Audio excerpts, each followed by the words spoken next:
Hello, everyone. Welcome to the semifinals of the Chessable Masters.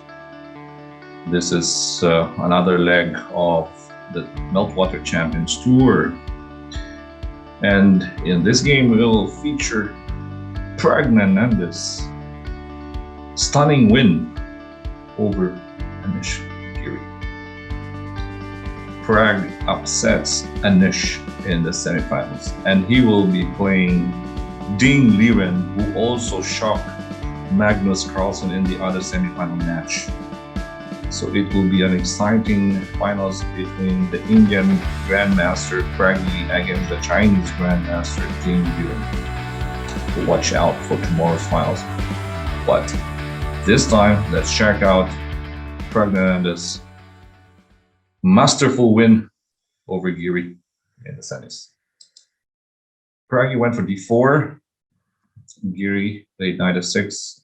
Prag played c4, g6, knight c3, d5. So we now have the Grunfeld. Okay, with d5 and g6, that is a Grunfeld. Takes, e4, takes, bishop d7, bishop c4, c5. Here, Pragnanandhaa went for knight e2. Because if you go for knight f3, castles, black has bishop g4, pinning your queen. Well, when you play knight e2, if the opponent plays bishop g4, you always have f3, right? Blocking the pin of the queen. Okay, so knight e2, castles, knight c6, bishop e3, overprotection on the d4 square or the d4 pawn, b6, h4. Okay, this has been a trend with h4, thanks to these leading engines, stackfish Houdini's, when there's a g6 pawn, attack it with h4, kings, Indian, Grunfeld, whatever it is, e6, h5. Okay, the main point of h4, it's either you take on g6 or you push on h6 to nail the king. Queen h4 is played by Giri. This is actually a double attack on e4 and h5. But Pragnanandhaa just ignored the threat. Okay, this might be a part of his preparations, Queen c1, and this is actually a novelty. Okay, what's the point? Here, Giri went for c takes d4. Now, it's actually a blunder to capture h5. Because on knight g3, the queen is trapped. Bishop e2, bishop g5. Queen has no square. Knight protects e4, bishop on g4 and h5. Queen is dead. So c takes d4 was played, c takes d4, queen takes e4. Okay, he gets that pawn on e4. But Pragnanandhaa developed his pieces with ease. Now rook d1, centralizing the piece, knight a5. Okay, trying to give way for that queen on b7. So it's a line clearance for the queen, knight c3. Queen b7, bishop e2, retreating with a strong threat on f3, skewer of the rook. Bishop b7, h6 first. Nice move, nice intermediate move by Pragnanandhaa to nail that king on g8. Now the back rank with the pawn on h6, the back rank becomes weak. Bishop h8, bishop f3. Another sacrifice, another pawn sacrifice on d5. Takes, right, eliminating the defender on the dark square. Bishop d4. d8 takes. Now that square on g7 and this dark square is open for white, like queen check and queen g7 could be a potential mate.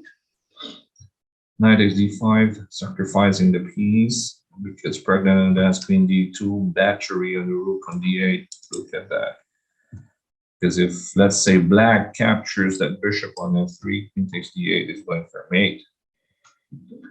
Yes. Takes and then mate. And if you go, for example, king g8, queen goes to f6, how to stop queen g7 with that nail on h6. So Giri was forced to play queen e6, check first, and takes. Knight on the rim is dim. Rook c8, rook e1, another intermediate move, attacking that queen on e7. Okay, when you are attacking, it's better to keep the queen. especially that the G7 square, you need that queen over there. Knight C4, queen E7. Okay, the exchange on 7th rank, of course, favors white, so it's okay to exchange on the 7th. If, for example, you take on E7, rook takes E7, I know you're threatening rook E7, you're also threatening rook takes A7. And these two rooks will be very passive, protecting the back rank. And here, Giri panicked and blundered with knight E5. And Pragnanandhaa is very sharp. I mean, these young grandmasters are pretty quick here. They're very tactical. Rook takes E5. Take on E5, rook D7, queen C1, bishop to D1. Queen takes E5, Giri resigned, because if he plays queen G8, the bishop goes to B3. Takes, and it's mate on H8.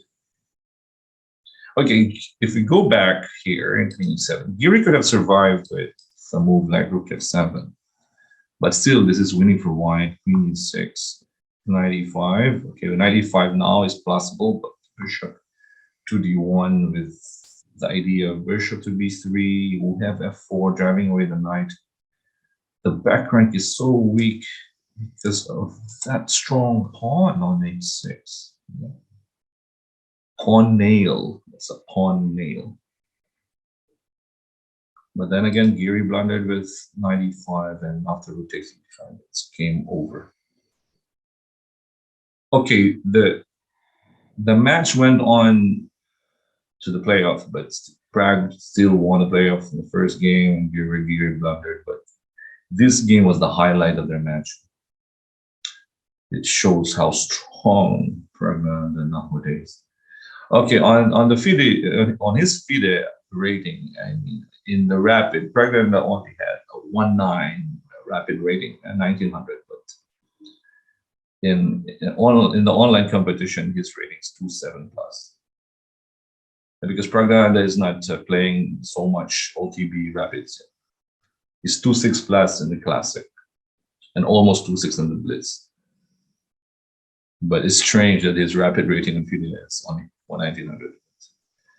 Pragnanandhaa continues to rise. Watch out for this kid. He's just so brave. He has no fear. And this is a potential. This guy is a potential world championship challenger one day. Well, we will see. We'll see.